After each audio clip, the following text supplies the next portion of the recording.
Hello and welcome to Analog Insights. In today's episode, Greg and I review the Pentax 6x7, or later also called Pentax 67, which was first introduced at photokina in 1966 and then properly made available on the market in 1969. The Pentax 67 was the main camera of many famous photographers, among them, for instance, the late Peter Lindbergh, who took a lot of his famous portraits with this camera. Interestingly, until today, you see professional photographers like, for instance, James Harvey-Kelly working with this camera and using it for his professional shoots for brands such as Polo Ralph Lauren or Windsor, for instance.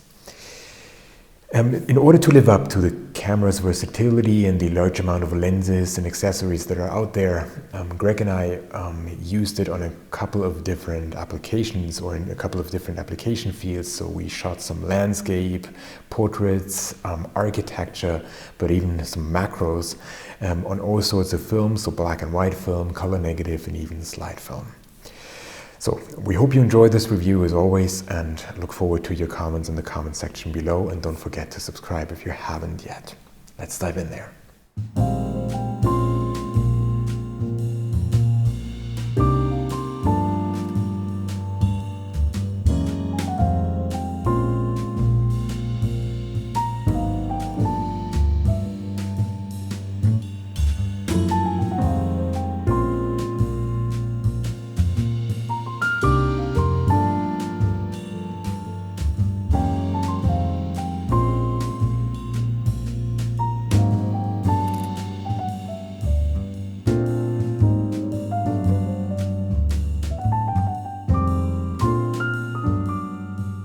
So let's get some historical context first. The Pentax 67 is often described as a larger version of a typical 35mm SLR, so a single lens reflex camera, and that because of that it's also very easy to get your head around it and to get started with it.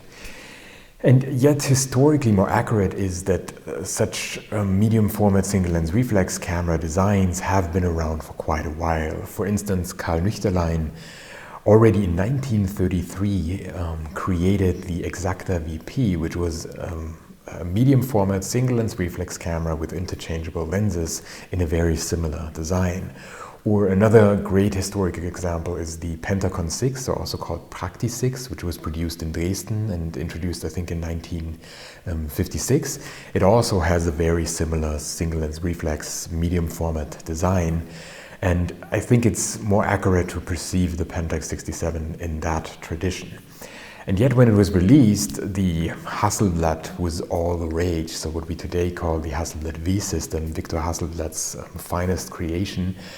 That modular single lens reflex camera system, optimized for studio use, but that of course can also be used for other purposes.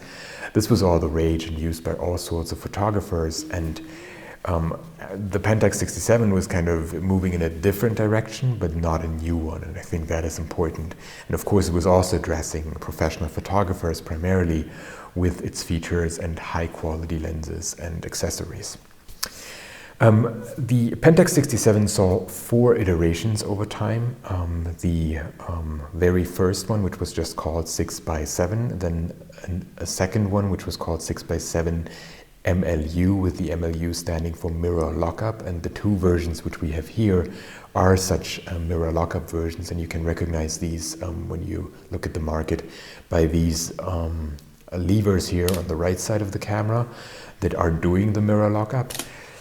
Then we saw a facelift of the camera and a slight rebranding, calling it Pentax 67 in around 1990, with especially new typography and here a new top plate, and just overall like a facelift, but technically it remained largely the same. And then the really next big step was the Pentax 67-2, which only retained the shutter, the bayonet, and the film transport lane, but came with a new design, new finders, and at least the new finders made the original TTL prism finder incompatible with this camera. So this is important when you look at the market, which finders are compatible.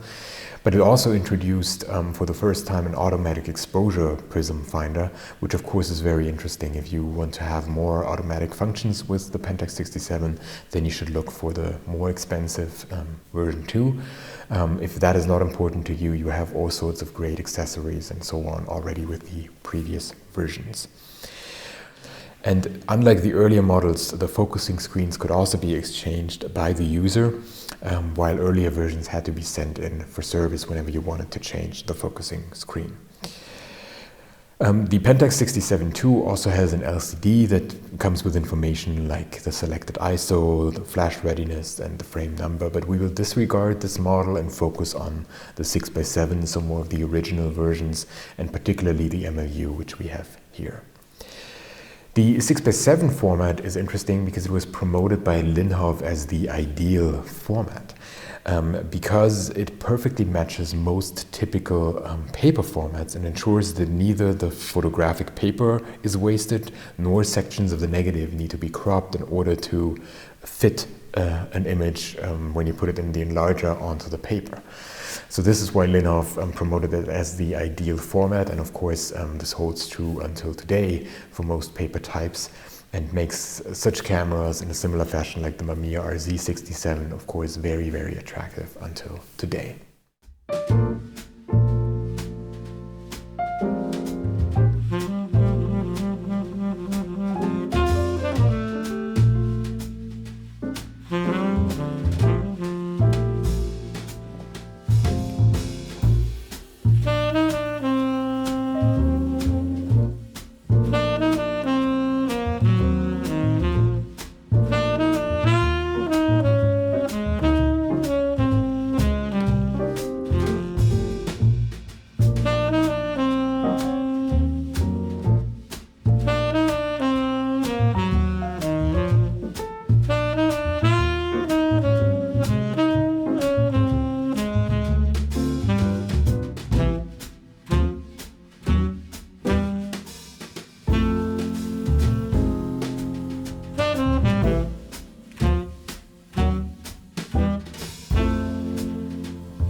So what about the features of the Pentax 67? Probably the most important feature is the electronically controlled focal plane shutter with speeds ranging from 1 second all the way up to 1/1000th of a second, which is of course really fast for the medium format field in general, but also very fast in comparison to, for instance, what we see at the Mamiya RZ67 that maxes out at 1/400th of a second. So here a really, really fast shutter speed that is made possible by a 6-volt battery that drives it, that is installed here at the bottom of the camera, and the shutter only works with that battery. So it's a good idea to have a spare with you. As soon as it runs out of power, you cannot use the camera anymore. The shutter won't do anything. There's no mechanical fallback here. The flash synchronization speed is 1/30th of a second, and with that relatively slow, and that remained like that all the way up to the newest iteration of the camera, the Pentax 67-2. There are 4 different finders available for the traditional, so the original 6x7 and 67 versions. There are 2 waist level finders, a static one and a foldable, then a standard prism finder, and then most importantly, and also the one that is most common, the TTL prism finder, which allows through the lens metering because it has a built-in light meter that connects also to the shutter speed dial here, and that has an ISO setting between ISO 6 all the way up to 3200, and because of that then allows you to get the correct exposure and also get that in the viewfinder in the TTL prism finder. We saw later iterations, as briefly mentioned before, with the introduction of the Pentax 67 II. We saw new finders, a new AE finder most importantly, that then had automatic exposure, and there the compatibility also ended. What is interesting and really important to mention about this camera is that there's a large wooden hand grip which can be attached to the left side of the camera. And from a usability perspective, if you think about it, that is very interesting, because with your left hand, you would typically, if you hold the camera like this, you would manipulate either the aperture or the focus. So from a usability perspective, the main purpose of this grip is to carry the very heavy camera around, which makes sense. But during shooting, it does not really help. So what we see at the market repeatedly over now is many small hand grips like the one here that are actually attached to the right side, where it makes, from a usability standpoint, more sense and gives you a better grip onto the camera. And something like this here, a homemade or handmade grip like this one, costs around 18 euros, and there are all sorts of possibilities available. And of course these 18 euros are much less expensive than the cold accessory, but of course you can also go for that. As you can see here with these old images, it just looks very, very funny to see people operate the camera like that. As a 6x7 camera, it shoots 10 frames on a typical 120 film roll, but what is interesting about this camera here is that it also fully supports 220 rolls, which are not available anymore, or not really. And what I found interesting is that the camera originally was called Pentax 220 when it was introduced at Photokina in 1966, and only later was renamed to Pentax 67 when it was introduced to the market. That really highlights how important it was back then to be able to switch between 120 and 220 film rolls easily. As you can see here, there is that possibility to do so. Yeah, but of course by now this has become largely irrelevant, and you focus on 120 film rolls anyway.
When looking at the lenses and accessories, the Pentax 67 system is simply incredible. It offers focal length from 35mm all the way up to 1000mm. So we do see a 35mm fisheye, which we also have here, a shift lens, and even an 800mm f4 lens that literally dwarfs the camera if you look at these old brochures here, and that also weighs 18 kilograms, or almost 18 kilograms. There was also a standard lens at the time, which by then was just a standard lens in the beginning, but people slowly understood, okay, this is a fantastic lens, and today it has cult status and has become quite expensive, especially if you find a body together with that standard lens. It can cost you quite a bit, simply because it creates a fantastic bokeh, has beautiful resolution, a really nice character, and is particularly well suited for shooting portraits. So this standard lens, the 105mm f2.4, is simply fantastic. What is also interesting about this whole system is that when Pentax introduced the camera in 1969, there were already 12 lenses available, quite a bit for a medium format camera system. But when it was discontinued, the entire system had 28 lenses available, some of them even coming with a leaf shutter. What I also found interesting is that ever since 1971, all the lenses in the system come with the super multi-coating that Pentax is famous for. So whenever you see a Pentax SMC lens, this is what it stands for. And most importantly, most of the lenses in that system have never been updated throughout the entire production time. So you might have seen some small cosmetic changes, but in terms of how the lens was calculated and how it was designed, they were so good and so perfect from the start that they didn't see any kind of need to update these lenses.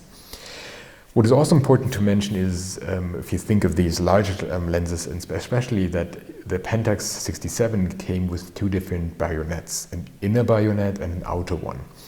The inner one supports open aperture metering and supports all the lenses from 35mm to 300mm plus the 500mm lens and all the zoom lenses. And then you have the outer bayonet, which is for the heavier telephoto lenses and also the 400mm one. And this does not support the open aperture metering. Next to all the lenses, you have a wide variety of accessories in the system that is basically as expansive as 35mm systems like the OM system, for instance, because it has so many accessories. And arguably the Pentax 67 system is maybe next to the Hasselblad system the most versatile medium format camera system out there and ever. For example, you have an external battery holder, a loop magnifier for the prism finders, an automatic bellows and automatic macro rings, a K bayonet, a 6x4.5 bayonet, adapters, and lens hoods, filters, and all sorts of accessories. So really, really fantastic setup, and you can really do any kind of photography that you can think of. You can also do it with the Pentax 67.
So what are our personal thoughts of the Pentax 67?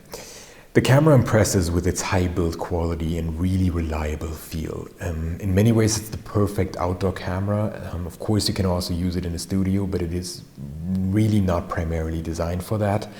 And it really shines when used in the great outdoors.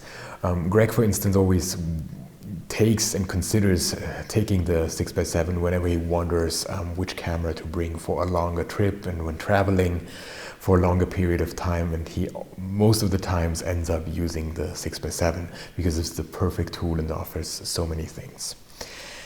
What is also important to mention is that the rich and rewarding shutter sound is really beautiful, but it also reminds you of the large mirror inside the camera flipping up and causing quite some vibrations. So we would caution you against using the camera in slower shutter speeds than 1/60th of a second if you're shooting it out of hand basically. And without mirror lockup function, and it's really recommendable to, when you want to go for 1/30th of a second or slower, to just put it on a tripod, use the mirror lockup and take your images like that in order to avoid the vibrations coming from the the mirror. Once you get your hang around all the functions and the features of the camera, it really feels second nature, precisely because it just feels like a larger 35mm reflex camera. It is beautiful, high quality components, and we would also argue quite a lot of value for the money. Of course, the camera has become increasingly expensive, especially over the last couple of years, and there were times when it was much easier to get your hands around one in great condition. The cameras in great condition have become rarer, I would argue, and of course, as a result of that, also more expensive, but you still get a lot of value for the money, especially if you look at the kinds of lenses and accessories that this system gives you access to. You have beautiful SMC lenses, you have great accessories, typically only seen in really expansive systems. So a really, really nice system that is worth taking a look at if you are considering shooting the ideal format, the 6x7 format that Linhof promoted for such a long time. The only thing is, please bring a spare 6-volt battery, because if you run out of power, the electronically controlled shutter won't do a thing. So this is an important downside and important to mention. Always carry a spare battery, and then you're good to go and have a great camera for the great outdoors.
So thank you very much for watching. We hope you enjoyed this episode of Analog Insights and our review of the Pentax 67, a rugged and reliable outdoor camera that is shooting not only the ideal format, but is also ideal for shooting basically everything, except for flash, we would argue, because of the rather slow flash synchronization speed of 1/30th of a second.